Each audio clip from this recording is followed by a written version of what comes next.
Good morning, philosophers. We begin with letter 15. Our ancestors had a custom, observed right, down as far as my own lifetime, of adding to the opening words of a letter, quote, I trust this finds you as it leaves me in good health. We have good reason to say, quote, I trust this finds you in pursuit of wisdom. For this is precisely what is meant by good health. Without wisdom the mind is sick, and the body itself, however physically powerful, can only have the kind of strength that is found in persons in a demented or deleterious state.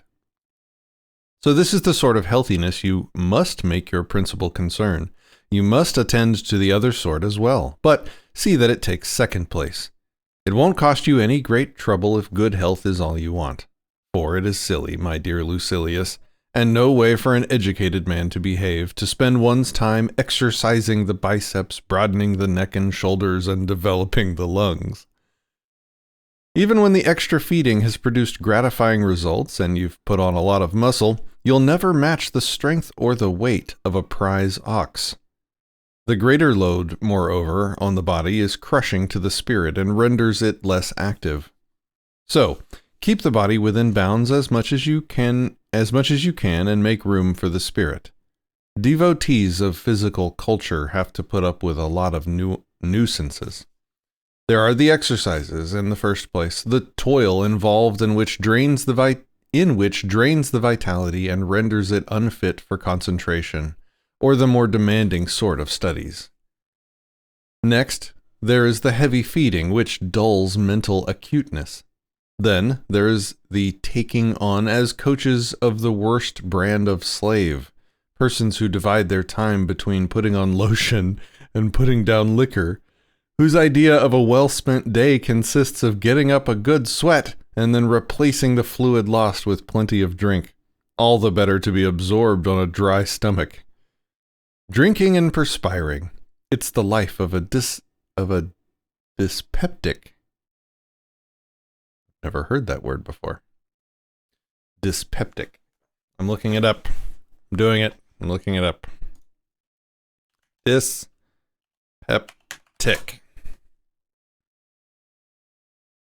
Adjective. Pertaining to, subject to, or suffering from dyspepsia. Gloomy, pessimistic, and irritable. Interesting. Dyspeptic. All right, I lost my place now. There are short and simple exercises which will tire the body without undue delay and save what needs, especially close to accounting for time. Oh, I wrote that wrong. There are short and simple exercises which will tire the body without undue delay and save what needs especially close accounting for time. There is running, swinging weights about, and jumping, either high jumping or long jumping, or the kind indulged in by the priests of Mars, if one may so describe it, or to be rather more disrespectful, by the laundress. Pick out any of these for ease and straightforwardness, but, whatever you do, return from body to mind very soon. Exercise it day and night. Only a moderate amount of work is needed for it to thrive and develop. It is a form of exercise to which cold and heat and even old age are no obstacle. Cultivate an asset which the passing of time itself improves. I'm not telling you to be always bent over a book or writing tablets. The mind has to be given some time off, but in such a way that it may be refreshed, not relaxed till it goes to pieces. Traveling in one's carriage shakes the body up and doesn't interfere with intellectual pursuits. You can read, dictate, speak, or listen. Nor does walking, for that matter, preclude any of these activities, nor need you look down on voice training, though I will not have you practicing any of this ascending and then descending again by degrees through set scales. If you start that, you'll be going on to take lessons in walking. Once let into your house the sort of person that hunger teaches unheard of occupations, and you'll have someone regulating the way you walk and watching the way you use your jaws as you eat, and in fact going just as far as your patience and credulity lead his audacity on. Are you to conclude, from what I've just said, that your voice should start its exercises with immediate shouting at full force? The natural thing is to lead up to it through easy stages. So natural, in fact, that even persons involved in a quarrel begin in a conversational tone. Only later do they go on to rend the air. No one makes an impassioned appeal for, quote, the help and support of all true men of Rome at the very outset. Our purpose in all this is not to give the voice exercise, but to make it give us exercise. I have relieved you, then, of no little bother. To these favors there shall be added the following small contribution, a striking maxim that comes from Greece. Here it is. Quote, the life of folly is empty of gratitude, full of anxiety. It is focused wholly on the future. Who said that, you ask? The same man as before. And what sort of life do you think is meant by the life of folly? Babas and Isios? No, he means our own life, precipitated by blind desire into activities that are likely to bring us harm and will certainly never bring us satisfaction. If they could ever satisfy us, they would have done so by now. Never thinking how pleasant it is to ask for nothing, how splendid it is to be complete and be independent of fortune. So continually remind yourself, Lucilius, of the many things you have achieved. When you look at all the people out in front of you, think of all the ones behind you.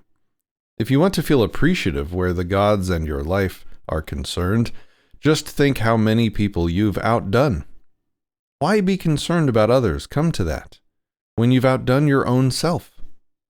Set yourself a limit which you couldn't even exceed if you wanted to, and say goodbye at last to those deceptive prizes more precious to those who hope for them than to those who have won them. If there were anything substantial in them, they would sooner or later bring a sense of fullness. As it is, they simply aggravate the thirst of those who swallow them. Away with pomp and show. As for the uncertain lot that the future has in store for me, why should I demand from fortune that she should give me this and that, rather than demand from myself that I should not ask for them? Why should I ask for them, after all? Am I to pile them up in total forgetfulness of the frailty of human existence? What is the purpose of my labors going to be? See, this day's my last, or maybe it isn't, but it's not so far away from it.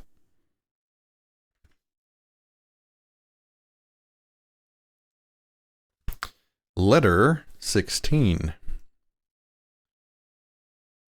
It is clear to you, I know, Lucilius, that no one can lead a happy life, or even one that is bearable, without the pursuit of wisdom, and that the perfection of wisdom is what makes the happy life, although even the beginnings of wisdom make life bearable.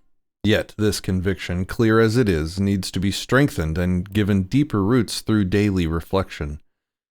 Making noble resolutions is not as important as keeping the resolutions you have made already.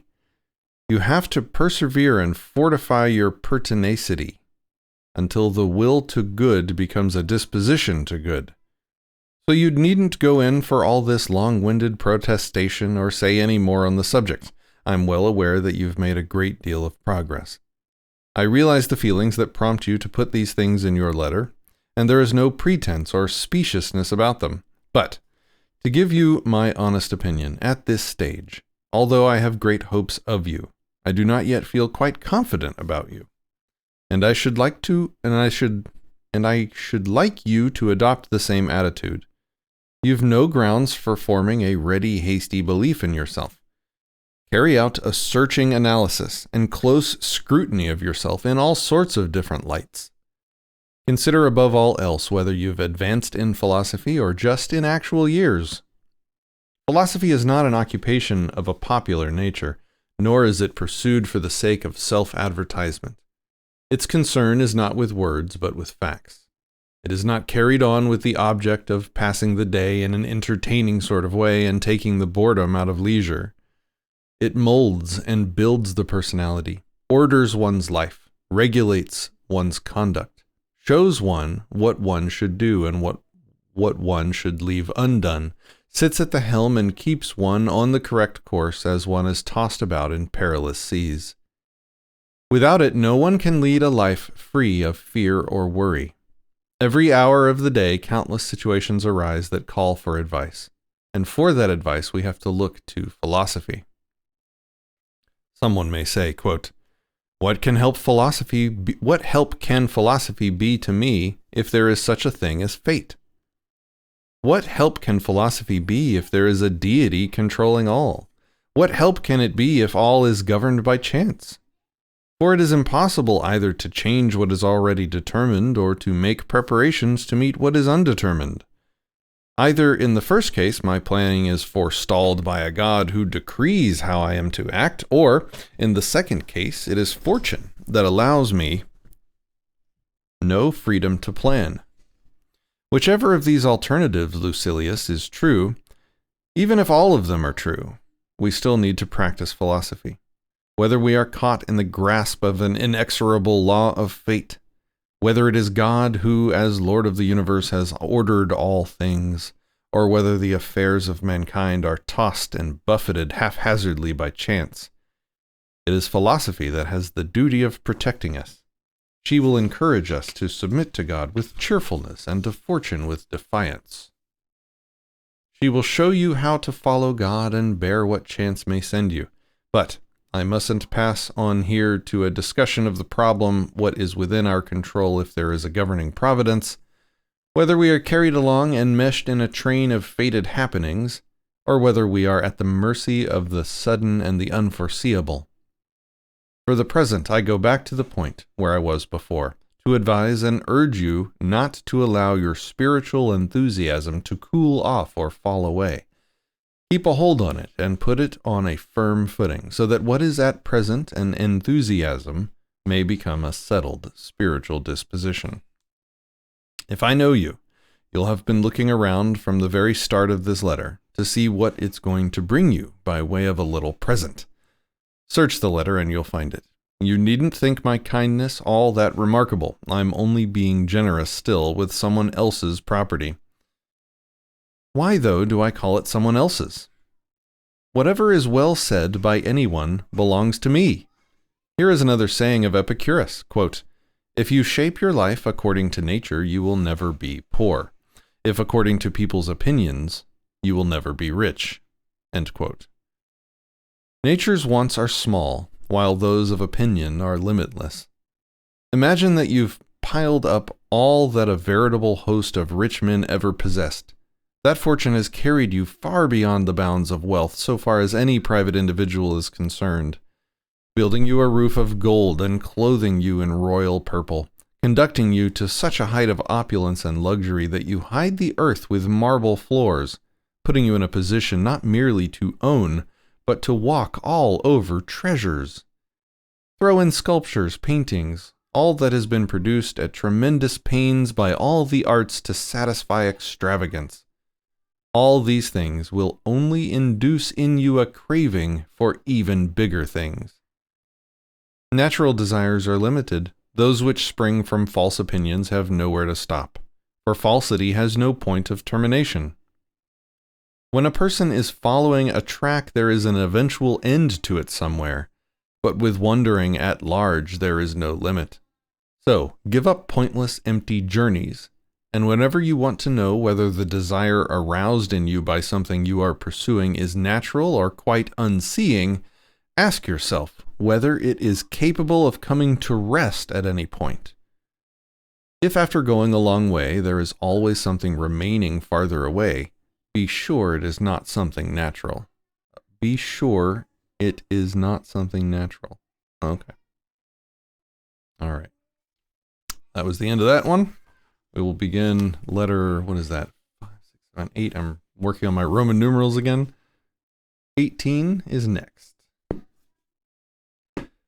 Whew, well, I made it into day 5 of the fast and ended it.